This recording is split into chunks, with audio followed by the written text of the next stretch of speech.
एक गांव में रामपाल नाम का एक गरीब किसान अपनी पत्नी के साथ रहता था।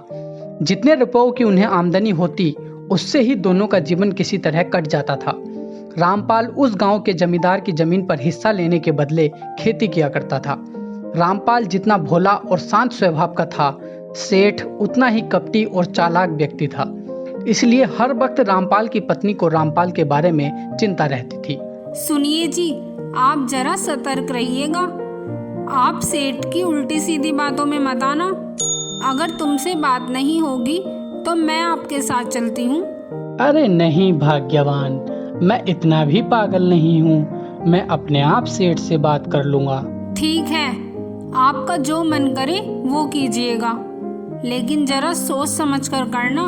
रामपाल सेठ से मिली हुई जमीन पर काम कर रहा था। तभी वहाँ जमींदार आता है और रामपाल से बोलता है, और रामपाल, काम कैसा चल रहा है? प्रणाम मालिक, बस दुआ है मालिक आपकी। रामपाल, मैंने बहुत सोच कर देखा, इस बार तुम फसल का मुझे हिसाब मत देना।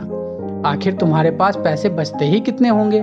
सच में मालिक, आप सच बोल रहे हो? यह सुनकर मुझे तो खुद के कानों पर भरोसा ही नहीं हो रहा है। मैं तुम्हारे लिए एक बोरी बीज लेकर आया हूँ। लेकिन मालिक, मेरे पास बीज खरीदने के लिए पैसे तो है ही नहीं। अरे नहीं नहीं, पैसे नहीं लगेंगे, ये बीज तो मैं तुम्हें ऐसे ही दे रहा हूँ। आप महान हो मालिक, तुम बस इस कागज पर अंगूठा लगा दो। इस कागज में क्या लिखा है मालिक? अरे कुछ नहीं रामपाल, बस यही लिखा है कि तुम जो खेती करके फसल उगाओगे उसका नीचे का हिस्सा मुझे मिलेगा और ऊपर का हिस्सा तुम्हें मिलेगा। वो सब तो ठीक है, लेकिन मालिक ये बीज है किस चीज के? लाइए मालिक, मुझे वो बीज दिखा दीजिए। अरे नहीं नहीं, तुम अपने घर जाकर ही देखना। अब तुम जल्दी से इस कागज पर अंगूठा लगा दो। लेकिन मालिक, मेरी पत्नी बोलती है कि बिना कुछ जाने कहीं अंगूठा नहीं लगाना चाहिए। हाँ, तो मेरे पास इतना समय नहीं है। अंगूठा लगाना है तो लगाओ, वरना जाओ। मेरे पास तुम्हारे जैसे और भी किसान हैं जो मेरी जमीन में खेती करने को तैयार हैं। खेती करने के बाद ऊपर वाला हिस्सा तो मुझे ही मिलेगा। इसमें भला क्या ठगी हो सकती है? लाइए दीजिए मालिक, मैं अंगूठा लगा देता हूँ। रामपाल कागजातों पर अंगूठा लगा देता है और बीज की बोरी को अपने सर पर रखकर खुशी खुशी अपने घर की ओर चल देता है। अरे भाग्यवान, आज तो कमाल हो गया। सेठ से आज एक बहुत अच्छी डील हुई है। तुम भाई मुझे बेवकूफ समझती हो ना? अरे रे रे, आप तो बहुत खुश लग रहे हैं। हाँ मीरा, आज सेठ ने खुद आकर मुझे एक बोरा फसल का बीज दिया है। हम लोग उन्हें जितना बुरा समझते हैं उतने बुरे वो है नहीं। हाँ हाँ, ठीक है ठीक है, इतना ज्यादा कूदो मत, आपकी तबीयत खराब हो जाएगी। हाय राम, ये क्या कर दिया मैंने? क्या हुआ जी, क्यों चिल्ला रहे हो? सब बर्बाद हो गया भाग्यवान, सब बर्बाद हो गया।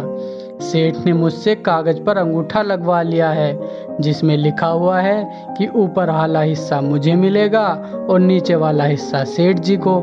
लेकिन ये तो आलू के बीज हैं। जिस दिन अकल बट रही थी, ना जाने आप कहाँ घूम रहे थे। मैंने आपके जैसा इतना बड़ा बेवकूफ अपनी पूरी जिंदगी में नहीं देखा। मीरा, मेरी क्या गलती है, बताओ जरा। उन्होंने कागज पर अंगूठा लगवाने के लिए बोला तो आप मना भी तो कर सकते थे ना। अब क्या कर सकते हैं। देखते देखते 4 महीने गुजर जाते हैं। धूप में तपकर, बारिश में भीगकर रामपाल फसल उगाता है। सेठ फसल काटने के समय जमीन पर आलू लेने के लिए आता है। तय शर्त के अनुसार मैं अपनी नीचे की फसल लेने आया हूँ। तुम अपनी ऊपर की फसल रख लो और मुझे नीचे की फसल दे दो। वाह, आज तो मजा ही आ गया। आज तो भाग्यवान के हाथों से मस्त दम आलू बनवा के खाऊंगा। सेठ आलू की बोरियां भरकर ले जाता है और ऊपर की फसल को रामपाल रख लेता है। कुछ दिन बाद खेतों में खाद देकर और जुताई करके फिर से नई फसल बोने का समय आ जाता है। मेरी बात को ध्यान से सुनो, सेठ की बातों में गलती से भी मत आना, ये याद रखना। और हाँ, अगर इस बार कोई गलती हुई ना तो मुझसे बुरा कोई नहीं होगा। रामपाल खेत में काम करने के लिए निकल जाता है। तभी वहाँ सेठ एक बोरी बीज लेकर आता है। अरे रामपाल, मैं बहुत मुसीबत में हूँ, इसलिए मैं तुम्हारे पास आया हूँ। दरअसल तुम्हें इन बीजों की खेती करनी पड़ेगी। लेकिन ये बीज किसका है? ये तो मैं नहीं जानता। मुझे सपने में दिखाई दिया था कि अगर तू इस बीज की खेती करेगा तो तू बहुत अमीर बन जाएगा। ये खुद मुझे ऊपर वाले ने आदेश दिया है। आपने मुझे ठगा है मालिक। ठीक है, फिर बताओ तुम क्या चाहते हो, आगे क्या करना है? पिछली बार मैं ऊपर वाला हिस्सा लेकर ठग गया था, इस बार फसल का नीचे वाला हिस्सा मैं लूँगा और ऊपर वाला हिस्सा आप लोगे। हाँ ठीक है, यहाँ कागज पर अंगूठा लगाना होगा, तभी बातें रहेंगी। मैं ऊपर का हिस्सा और तुम पूरा नीचे का हिस्सा लोगे। रामपाल बीज लेकर घर वापस आता है और आते ही बोलता है, अरे देखो देखो भाग्यवान, आज मैंने कोई गलती नहीं की है। इस बार ऊपर वाला हिस्सा सेठ जी का होगा और नीचे वाला हिस्सा मेरा होगा। हाय राम, अब मैं क्या करूं? ये तो गन्ना है और गन्ना तो ऊपर होता है। इसका मतलब इस बार सेठ ने फिर से मुझे ठग लिया। आपके जैसे बेवकूफ को देखकर सेठ आपको टोपी पहना रहा है। आपका दिमाग पत्थर की तरह चिकना है। भाग्यवान, मेरा तो सब कुछ बर्बाद हो गया। अब मैं जिंदगी जीकर क्या करूंगा? अब ये सब सोचकर क्या होगा? सुनिए, मेरे दिमाग में एक विचार आया है। फुस फुस फुस फुस फुस। तो बताइए कैसा लगा? इस बार जब सेठ फसल के बीज देने आएगा तो आप पहले से ही बोल दीजिएगा कि आपको फूल चाहिए। ठीक है, बोल दूंगा, लेकिन भाग्यवान, फूल लेकर क्या होगा? अनाज और फल के बजाय फूल लेकर भला मैं क्या करूंगा? बताओ तो जरा। अरे आप बोलकर तो देखना। कुछ महीने बीतने के बाद सेठ को जमीन पर से ऊपर का हिस्सा मिलता है और रामपाल को नीचे वाला हिस्सा मिलता है। सेठ सारा गन्ना लेकर चला जाता है। इसके ठीक 2 दिनों के बाद सेठ रामपाल के घर पहुंच जाता है। दरअसल मुझे बहुत सस्ता एक फल का बीज मिल गया था, इसलिए मैंने सोचा कि तुम्हें दे दूं ताकि तुम्हारा भी थोड़ा फायदा हो जाए। वो बीज ले लीजिए। और आपको याद है ना? ये बीज मैं ले सकता हूँ, लेकिन आपकी जमीन खराब हो गई है। इस बार खेती करने में थोड़ा ज्यादा समय लगेगा, लेकिन इस बार मैं फूल लूंगा और आप फल ले लेना। ये किसान तो बेवकूफ के साथ साथ पागल भी है। अपना तो फायदा ही है। तो क्या हुआ? सेठ ने जो बीज दिया है उससे खेती करनी पड़ेगी, ये कोई जरूरी तो नहीं है ना? क्या क्या क्या मतलब? मैं जो बीज आपको देती हूँ आप सिर्फ उसकी खेती कीजिएगा, उसके बाद देखते जाइए। भाग्यवान, तुम क्या चाहती हो?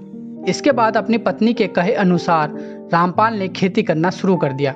जो बीज सूरजमुखी के पौधों के थे, देखते ही देखते सेठ की जमीन पर विभिन्न प्रकार के सूरजमुखी के पौधे उगाए। उसके बाद एक दिन महाजन खेती देखने आए। अरे ये क्या, मेरा तरबूज कहाँ गया? ये सारे तो सूरजमुखी के पौधे हैं। रामपाल, मैंने तुम्हें किस चीज का बीज दिया था, बताओ तो जरा मुझे। उसका तो मुझे याद नहीं है। अच्छा, मेरे पास सारे कागज हैं, ये देखो, तुम खुद देख लो। मैं अभी सारे गांव वालों को बुला कर लाता हूँ। मालिक, आप बेकार में गुस्सा कर रहे हैं। आपने हमें बीज दिया था, लेकिन किस चीज का बीज दिया था वो कागज में नहीं लिखा है। अब जाओ दिखाओ गांव वालों को। जब सेठ ने पेपर चेक किया तो उसमें केवल ये लिखा था कि फूल रामपाल को मिलेंगे और फल सेठ जी को मिलेगा। सूरजमुखी के पौधों पर फल तो आता ही नहीं है। हाँ तो सेठ जी, जब फल आएगा तब आप ले लीजिएगा। आपने ही तो अपने कागज में हमें 20 साल के लिए ये खेत दिया है, तो जब फल आएगा मैं आपको दे दूंगी। और इस तरह सेठ को उसकी चालाकी भारी पड़ गई। अगले 20 साल तक उसे उस जमीन से कुछ नहीं मिला। वही मीरा की सूझबूझ की वजह से रामपाल का परिवार अब और भी खुशहाल और धनवान हो गया था। सूरजमुखी के फूल बेच बेच के उसने बहुत मुनाफा कमाया और फिर बाद में सूरजमुखी का तेल निकालने वाली एक फैक्ट्री भी लगा दी और फिर वो दोनों खुशी खुशी रहने लगे। तो दोस्तों, आपको हमारी ये कहानी कैसी लगी हमें कमेंट सेक्शन में लिखकर जरूर बताएं। कहानी अगर अच्छी लगी हो तो दोस्तों और रिश्तेदारों से शेयर करें। और अभी तक अगर आपने हमारे चैनल को सब्सक्राइब नहीं किया है तो प्लीज़ हमारे चैनल को सब्सक्राइब कर लें और बेल आइकन को भी दबा दीजिए, ताकि हम आपके लिए आगे भी ऐसी मज़ेदार कहानियाँ लाते रहें। तो दोस्तों, हम मिलते हैं अगली कहानी में, तब तक के लिए इजाज़त दीजिए। धन्यवाद।